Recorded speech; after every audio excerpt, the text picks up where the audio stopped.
Some moments in history, they don't just happen, they're forced. They happen because one person sees a crack in the system, a flaw nobody else is looking at, and has the absolute audacity to bet everything on it. Well, this is the story of one of those moments, a story about how one man went head to head with an entire country, and well, he won. Okay, so picture this. It's a quiet Wednesday morning in London. Currency traders are at their desks, sipping coffee, probably thinking it's just going to be another day of tweaking European exchange rates. Nothing special. Oh, they had no idea. See, across the Atlantic, one man had been up for hours, putting the final touches on a plan, a trade so massive it was about to bring one of the world's biggest economies to its knees. By the time the markets closed that day, that one man, George Soros, had made, get this, $1 billion in a single day. And he didn't just walk away with a huge profit. No, he literally forced the British government to completely abandon its economic policy. So the big question is, right, how on earth did he pull it off? All right, to really get how this happened, you've got to understand the trap Britain had unknowingly built for itself. It was the system, designed to create stability.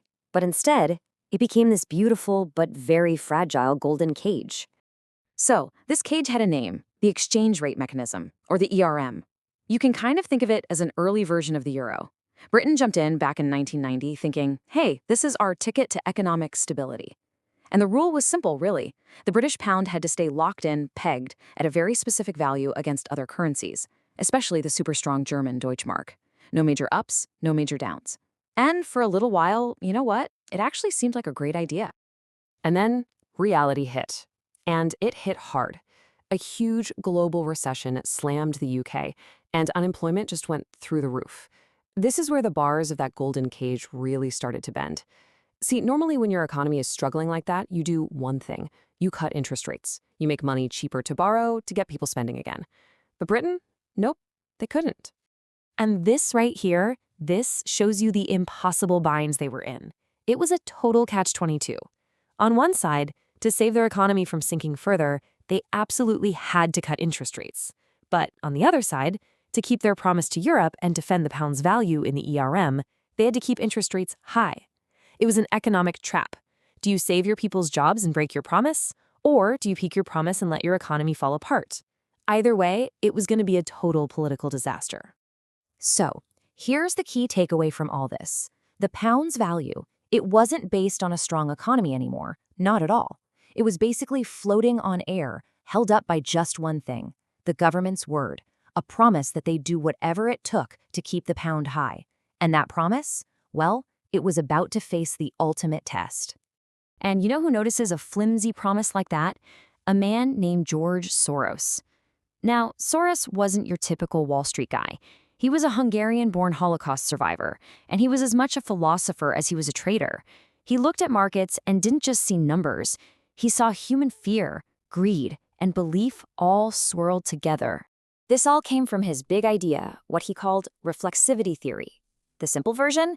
He believed that markets don't just reflect reality, they can actually shape it. But, and this is the important part, when a market is built on a lie, on a false belief, like, say, the British government's promise to defend a currency that was way too expensive, it's just a matter of time before the whole thing collapses under its own weight. And to Soros, the British pound was the biggest, most obvious lie in the entire world. So what did he do? He decided to bet against it. He started to short the pound. Now, shorting sounds complicated, but it's not. Basically, you borrow something, in this case billions of pounds, you sell it immediately at today's high price, and then you wait for the price to crash. Once it's cheap, you buy it all back, return what you borrowed, and you pocket the difference.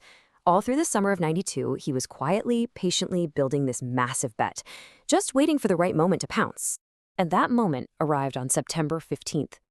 The head of Germany's super powerful central bank, the Bundesbank, gives an interview. And he lets slip a little hint. He says that maybe some currencies need a realignment. Now, to you and me, that sounds boring. But to the financial world, that was a bombshell.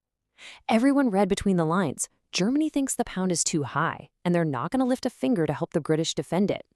That was the green light. For Soros, the hunt was officially on. What happened the very next day would go down in history. It was the day the markets called the British government's bluff, the day that will forever be known as Black Wednesday. So going into that day, Soros already had this huge bet against the pound. We're talking $1.5 billion. Now, for almost anyone else on the planet, that would be the trade of a lifetime. But for Soros, that was just his opening move. On the morning of September 16th, Soros didn't just press his advantage, he went for the kill. He jacked up his bet to an unbelievable $10 billion. $10 billion. He started selling pounds like there was no tomorrow, creating this unstoppable tidal wave of selling, and at this point, it wasn't a trade anymore. It was an all-out war on a major world currency. And when other traders saw what was happening, saw the blood in the water, they jumped in too, and the selling became a frenzy. Meanwhile, the Bank of England is caught in a complete hurricane. They are legally obligated to defend the pound, so they start throwing everything they have at the problem. First, they start buying billions and billions of pounds, just burning through their emergency cash reserves. But it's like trying to stop a tsunami with a bucket. It's not working. So at 11 a.m., they do something crazy. They hike interest rates from 10% all the way to 12%, a move that they knew would crush their own economy. And when the pound still kept dropping, they did it again. A few hours later, they raised rates to a crippling 15%. It was pure desperation, a Hail Mary to try and save face. But here's the crazy part, the part nobody knew at the time. All of this public fighting, all these desperate rate hikes, it was a show. Because while they were putting on this brave face for the world, behind closed doors, the government had already given up. That had already decided it was over. That final insane interest rate hike to 15%, it was a total bluff. Just a way to slow down the collapse while they wrote their speech of surrender. The fight was already lost. And so, as the day finally drew to a close, it was time for the reckoning. For the British government, it was a moment of absolute public humiliation. And for George Soros, well, it was payday. At 7:30 that night, Britain's finance minister, Norman Lamont, walked out to a wall of cameras, and he made it official. Britain was suspending its membership in the ERM. The promise was officially broken. The government had blinked, the market had won, it was over. And the fallout was instant. The pound just went into free fall. It dropped 15% against the German mark and an incredible 25% against the US dollar. And the cost? The cost to the British taxpayer for trying and failing to defend the currency for just one day? A cool £3.3 billion. Gone.